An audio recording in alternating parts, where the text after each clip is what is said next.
Hello, Tucker Carlson and Joe Rogan. I've appreciated you guys for a long time. And as a permaculture designer, I've been asking the question, how do we catalyze a shift in awareness that leads to mass adoption? A cultural shift towards using our resources wisely.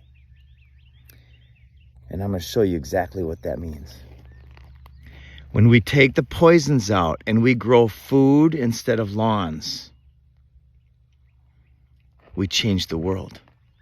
There are 44 million acres of lawn in the United States alone. The lawn takes more poisons, more chemicals, more human resources than any other crop, and it does not provide food. When we inspire and empower people to grow food instead of lawns, we reverse mass extinction and deforestation, cancer trends, heart disease, diabetes trends.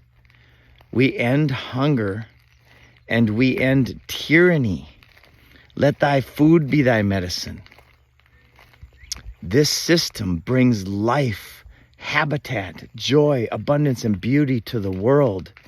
It's less maintenance than a lawn, which I find just to be one of the most exciting pieces of the puzzle. So here's the strategy. Let's come together and let's share the possibilities. 13 months ago, this was sand. Everything you see here, there was nothing here but sand. And now this can provide food for many, many families. Delicious, nutritious, absolutely incredible food. And it's incredibly beautiful. In fact, I'd like to invite you to come see it. I'm in Central Florida. Now let's get into some strategic details. Let's come together to support candidates running for office on the ethical use of our resources. I'll give you an example. I like Bobby Kennedy and Ron DeSantis. I don't follow politics. I've never voted. I don't believe in government because I'm a free man and I don't believe in that whole system. It's all corrupt from the top down. But I like these guys. They're speaking out against the insanity. So what if we create a campaign platform and we invite them to campaign on the wise use of our resources? We invite them to campaign on taking out the unethical income tax, the unethical and unconstitutional property tax. And we invite them to campaign on the concept of it's not what your country can do for you, but what you can do for your country. The concept of inviting and inspiring and empowering society to grow food instead of lawns, and then using the resources of governmente wisely.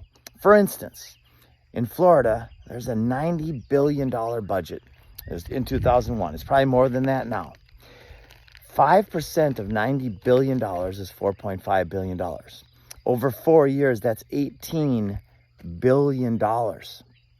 If we took $18 billion, you see what this is here? This represents about $100,000, maybe $150,000 in expense.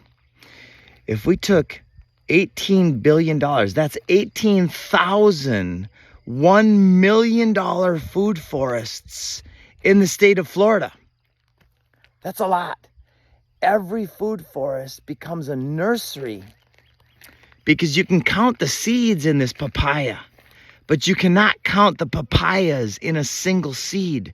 Nature's system, God's system, is infinite in its ability to create abundance. This is longevity spinach. It's an incredible, healthy, medicinal salad mix. And all you have to do is take off a sprig of this, like you just take off this branch, you stick it in the ground, and now somebody else is growing longevity spinach. It's that simple. So what would that do? 18,000, $1 million food forests that are 10 times or 6 times this big? Florida would quickly become the healthiest, most abundant, most free state in the country. It would be a demonstration model for the rest of the world. Imagine the campaigns, the money that's spent on campaigns. A campaign could be a marketing strategy for the freedom, health, wellness, and abundance of humanity. So Tucker Carlson, Joe Rogan, let's come together. Let's strategize.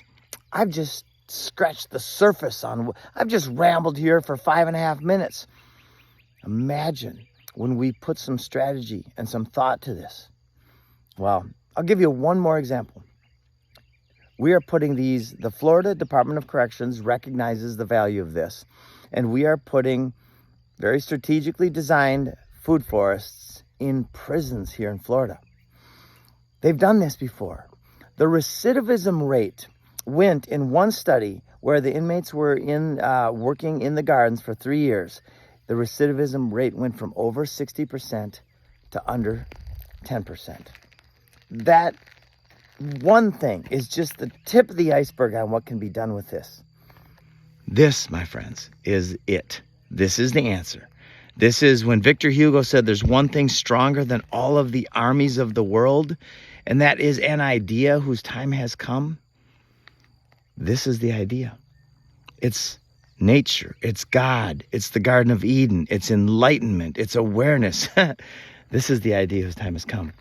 And I would like to collaborate with you on bringing it to the world. My name is Jim Gale, and I'm pretty easy to get a hold of. Talk to you soon.